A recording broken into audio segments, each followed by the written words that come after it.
Indian സിനിമയുടെ ചരിത്രത്തിലെ ഏറ്റവും മികച്ച പാൻ ഇന്ത്യൻ താരങ്ങൾ ആരാണെന്ന് ചോദിച്ചു കഴിഞ്ഞാണെങ്കിൽ നമുക്ക് തമിഴ് സൂപ്പർ താരങ്ങളായിട്ടുള്ള കമൽഹാസന്റെയും രജനികാന്തിന്റെയും ഒക്കെ പേര് പറയേണ്ടി വരും. എന്നാൽ നമ്മുടെ മലയാള സിനിമയിലെ ഏറ്റവും മികച്ച പാൻ ഇന്ത്യൻ താരങ്ങൾ മമ്മൂട്ടിയോ മോഹൻലാലോ അല്ല എന്നുള്ളതാണ് നമ്മളെ ഏറെ കൗതുകമുണർത്തുന്ന കാര്യം.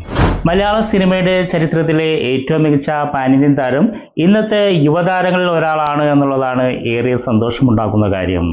ഇതിൽ ഒന്നാം സ്ഥാനത്ത് വരുന്നത് ആരാണ് എന്നുള്ള കാര്യത്തിലാണ് കൂടുതൽ തർക്കങ്ങൾ നടന്നുകൊണ്ടിരിക്കുന്നത്.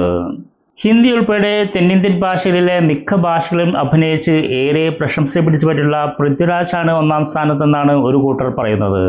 എന്നാൽ താൻ അഭിനയിച്ച മിക്ക അന്യഭാഷാ ചിത്രങ്ങളും സൂപ്പർ ഹിറ്റ് ആയിട്ടുള്ള ദുൽഖർ സൽമാനാണ് ഏറ്റവും മികച്ച പാൻ ഇന്ത്യൻ താരമെന്നാണ് മറ്റു ചിലർ പറയുന്നത്. അന്യഭാഷകളിൽ അഭിനയിച്ച് തൻ്റെ അഭിനയ പാടവത്തിന് ഏറെ പ്രശംസ പിടിച്ചു പറ്റിയിട്ടുള്ള ഫഹദ് ഫാസിലാണ് ഏറ്റവും മികച്ച പാൻ ഇന്ത്യൻ താരമെന്ന് മറ്റു ചിലർ പറയുന്നു. എന്തിനായാലും മലയാള സിനിമയിലെ ഏറ്റവും മികച്ച പാൻ ഇന്ത്യൻ താരം ആരാണെന്ന് നിങ്ങൾക്കിവിടെ അഭിപ്രായപ്പെടാം. നിങ്ങളുടെ അഭിപ്രായത്തിൽ ഏറ്റവും മികച്ച മലയാളം പാൻ ഇന്ത്യൻ താരം ആരാണെന്ന് നിങ്ങൾക്കിവിടെ കമൻ്റായി രേഖപ്പെടുത്താം.